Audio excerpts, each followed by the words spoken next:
বিয়ানীবাজার থানার নবাগত officer in charge Enamul Haque চৌধুরীর সাথে জাতীয় সাংবাদিক সংস্থা সিলেট জেলা সাংবাদিকদের মতবিনিময় সভা অনুষ্ঠিত হয়েছে। বিস্তারিত থাকছে বড়লেখা প্রতিনিধি নজরুল ইসলামের পাঠানো তথ্যচিত্রে। শনিবার সন্ধ্যা 7টার সময় থানা কমপ্লেক্সে ওসির কার্যালয়ে এ মতবিনিময় সভা অনুষ্ঠিত হয়।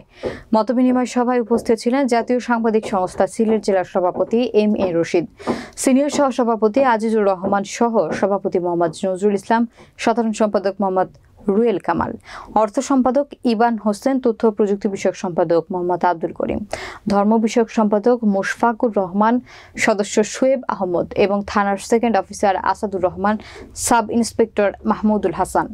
অনুষ্ঠিত সভায় ওসি মোহাম্মদ এনামুল হক চৌধুরী বলেন, বিয়ানীবাজার একটি প্রবাসী উপজেলা। বিয়ানীবাজারকে বাসযোগ্য জনপদ এবং অপরাধ মুক্ত করা হবে। পুলিশের হারানো সুনাম ফিরিয়ে এনে আস্থার প্রতীক হিসেবে গড়ে তোলার চেষ্টা করব। কোনো নিরীহ মানুষ যাতে হয়রানির শিকার না হয় সেদিকে সর্বোচ্চ গুরুত্ব দেওয়া হবে। তাছাড়া এই উপজেলার কিশোর গ্যাং নির্মূল করতে কাজ করবেন তিনি।